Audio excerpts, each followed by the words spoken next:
Welcome to today's episode of tech news. Video ஆரம்பிக்கிறதுக்கு முன்னாடி ஒரு தகவல். நீங்கள் மற்ற டெக் சேனலில் எதிர்பார்க்குற மாதிரி டக்குன்னு நிறைய எடிட்ஸோ இல்லை விஎஃப்எக்ஸோ இல்லை மற்ற நிறைய கிராஃபிக்ஸ் சீன்ஸோ மாதிரியான விஷயங்கள்லாம் வந்துட்டு இந்த வீடியோவில் வந்துட்டு இருக்காது. இது முழுக்க முழுக்க வெறும் தகவல்களும் செய்திகளும் மட்டும்தான் நிறைஞ்சிருக்கும். அதனால் நீங்கள் மற்ற டெக் சேனலில் எதிர்பார்க்குற மாதிரிக்கான நிறையவே ஃப்ளாஷியான எடிட்ஸ் எல்லாம் வந்துட்டு இந்த சேனலில் இருக்காது. ஸோ அடுத்து நம்ம செய்திக்குள்ளே போகலாமா? இந்த வீடியோவில் வந்துட்டு நம்ம காடுகளில் வந்துட்டு நிறையவே காட்டுத்தீ ஏற்படும் இல்லையா? இதை தடுக்கிறதுக்கான ஒரு டெக்னாலஜி வந்துட்டு ஏஐ மூலமாக வந்துட்டு உருவாகியிருக்கு. அதை பற்றி நம்ம பார்க்கலாம். இப்போது ஒவ்வொரு ஆண்டுகள்லேயும் பார்த்திங்கன்னா நிறையவே வந்துட்டு இந்த வெயில் காலங்களில் வந்துட்டு காட்டுத்தீ ஏற்பட்டு பலவிதமான உயிரினங்களுக்கு வந்துட்டு ஒரு அச்சுறுத்தலை வந்துட்டு ஏற்படுத்துது. உதாரணமாக நம்மளோட தமிழ்நாட்டிலே வந்துட்டு குரங்கணி அப்படின்ற ஒரு இடத்துல வந்துட்டு சில ஆண்டுகளுக்கு முன்னாடி காட்டுத்தீ ஏற்பட்டு மிகவே வந்துட்டு ரொம்பவே காட்டுத்தீ பரவி நிறைய உயிர்களுக்கு சேதாரமும் காடுகளுக்கு சேதாரமும் வந்துட்டு ஏற்பட்டுச்சு. இது இந்த மாதிரியான காட்டுத்தீ உலக நாடுகளில் நிறைய இடங்களில் இந்த மாதிரி தொடர்ந்து நடந்துக்கிட்டே இருக்குது. இதனால் பல லட்சக்கணக்கான ஹெக்டேர் காடுகளை அழியிற நிலைமைக்கு போய்கிட்டே இருக்குது. இதை தடுக்கிற விதமாக தான் இப்போது ஏஐ டெக்னாலஜி மூலமாக ஒரு ஹெலிகாப்டர் தயார் செஞ்சுருக்காங்க. ஸோ இது எப்படி செயல்பட போகுது அப்படின்றத இந்த வீடியோவில் நம்ம முழுசாக பார்க்கலாம். வீடியோவை ஸ்கிப் பண்ணாமல் பாருங்கள். இந்த மாதிரியான காட்டுத்தீ உருவானதுக்கப்புறம் முதல் விஷயம் என்ன பண்ணுவாங்கன்னா, இதை பார்த்த யாராவது தீயணைப்புத்துறைக்கு தகவல் கொடுப்பாங்க. உடனே அவங்க அவங்களோட அந்த ஃபயர் இன்ஜின் வெஹிக்கிள்ஸ்லாம் எடுத்துகிட்டு நீர் பாய்ச்சற மூலமாகவோ இல்லை மற்ற வேறு ஏதாவது கெமிக்கல்ஸ் மூலமாகவோ அந்த தீ பரவுறதை தடுத்து நிறுத்துவாங்க. ஸோ இப்போது இதை தடுக்கணும் அப்படின்னு சொல்லிட்டு பார்த்தா நம்ம முழுக்க மனிதர்களை தான் பெரும்பாலான இடங்களில் இந்தியாவில் பயன்படுத்துகிறாங்க. வெளிநாடுகளில் சில இடங்களில் மனிதர்களும் அப்புறம் இந்த விமானங்கள் இருக்கு இல்லையா, பறக்கிற விமானங்கள், அப்புறம் ஹெலிகாப்டர்ஸ், இதன் மூலமாக நீர் அந்த காட்டுத்தீயின் மேலே ஊற்றி நெருப்பை அணைப்பாங்க. இந்த மாதிரியான விஷயங்கள்லாம் செய்வாங்க. இதன் மூலமாக பார்த்திங்கன்னா இந்த மாதிரி தீயை அணைக்க போகும்போது மனிதர்களுக்கு இது நிறையவே விதமான பாதிப்புகளை ஏற்படுத்தும். இந்த தீயணைப்பு வீரர்கள் இந்த காட்டு தீ அணைக்கிறதுக்கு போகும்போது அந்த நெருப்பு தொடர்ந்து எரிஞ்சிக்கிட்டே இருக்கிறதுனால பலவிதமான டாக்ஸிக்கான விஷவாயு தன்மை கொண்ட சில காற்றுகள்லாம் உருவாகும். இது அந்த தீயணைப்பு வீரர்கள் மூச்சு விடும்போது சுவாசிக்கிறதுனால அவங்களுக்கு நிறையவே மூச்சு திணறல் இந்த மாதிரியான விஷயங்கள் ஏற்படும். இது மட்டும் இல்லாமல் பல சுவாச கோளாறுகள் சம்மந்தமான நோய்களும் பிற்காலங்களில் ஏற்படுறதுக்கான வாய்ப்புகள் நிறையவே இருக்குது.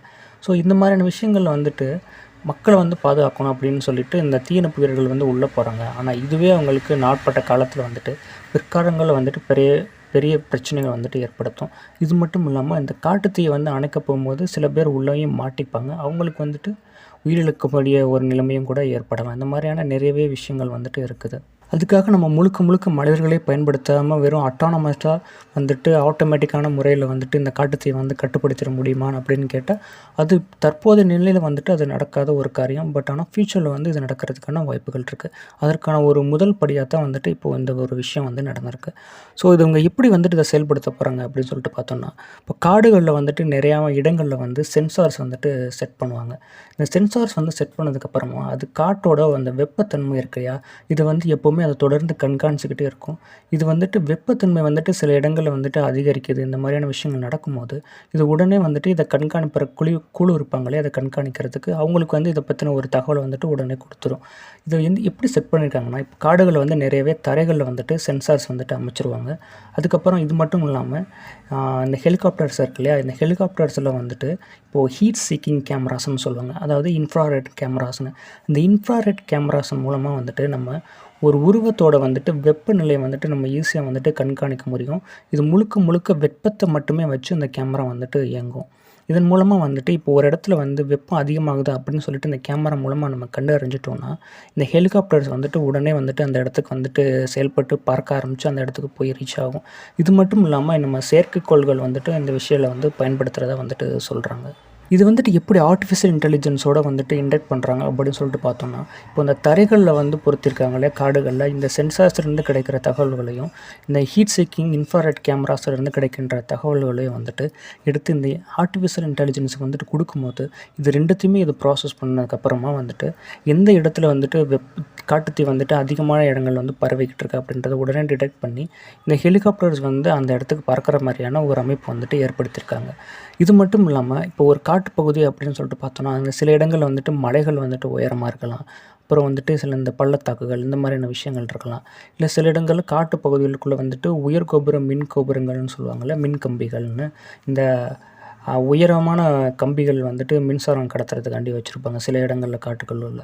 இந்த மாதிரி விஷயங்கள்லாம் வந்துட்டு மேப் வந்துட்டு ரெடி பண்ணி இந்த ஹெலிகாப்டர்ஸோட இருக்கிற இந்த ஆர்டிஃபிஷியல் இன்டெலிஜென்ஸும் கொடுத்ததுக்கப்புறமா இது இந்த தகவல்களையும் பயன்படுத்திக்கிட்டு ஒரு மேப் மாதிரிக்கு உருவாக்கிட்டு எந்த இடத்துல போனால் நம்ம மலைகளில் வந்து இடிச்சிருவோம் அப்படின்றதையும் தெரிஞ்சுக்கிட்டு, இல்லை சில இடங்களில் போனால் நம்ம மின் கம்பிகளில் வந்துட்டு தட்டிடுவோம், இந்த மாதிரியான விஷயங்களையும் அதை எடுத்துக்கிட்டு எந்த வழியில் வந்துட்டு எதன் மேலேயும் நம்ம இடிச்சிடாமல் பறந்து போக முடியும் அப்படின்ற ஒரு ரூட் மாதிரி அது அந்த ஆர்டிஃபிஷியல் இன்டெலிஜென்ஸ் வந்துட்டு அந்த ஹெலிகாப்டர்ஸ் வந்து ஃபீட் பண்ணுறதுனால இந்த ஹெலிகாப்டர்ஸ்னால் ஓரளவுக்கு வந்துட்டு ஆட்டோமேட்டிக்கான முறையில் வந்துட்டு செயல்பட்டு இந்த காட்டுத்தீயை வந்துட்டு அணைக்க முடியுன்ற மாதிரி ஒரு விஷயம் சொல்கிறாங்க. அது எப்படி முழுக்க நம்மளால் அதை ஆட்டோமேட்டிக்காக கொண்டு போயிட முடியுமான்னு சொல்லிட்டு பார்த்தா, இப்போ வந்துட்டு முழுக்க இல்லாமல் ஓரளவுக்கான வந்துட்டு ஆட்டோமேட்டிக்காக ஃபங்க்ஷன் ஆகிற ட்ரோன்ஸ் வந்துட்டு நிறையவே இந்த போர்களில் வந்துட்டு பயன்படுத்துகிறாங்க. இது வந்துட்டு ஓரளவுக்கு மனிதர்களோட கண்ட்ரோலில் இருக்கும். பட் பெரும்பாலான இடங்களில் வந்துட்டு இது ஆட்டோமேட்டிக்காக செயல்பட்டு சில விஷயங்களை வந்துட்டு செய்யும். ஸோ அந்த மாதிரியான ஆர்டிஃபிஷியல் இன்டெலிஜென்ஸ் வந்து தான் இந்த ஹெலிகாப்டர்ஸில் வந்துட்டு பயன்படுத்தியிருக்காங்க. இந்த வீடியோக்கான செய்திகள் அவ்வளோதான். இதேமாதிரி நீங்கள் டெக் நியூஸை தொடர்ந்து தெரிஞ்சுக்கணும்னு நினச்சிங்கன்னா இந்த சேனலை சப்ஸ்கிரைப் பண்ணுங்கள். இந்த வீடியோ பிடிச்சிருந்தா லைக் பண்ணுங்கள்.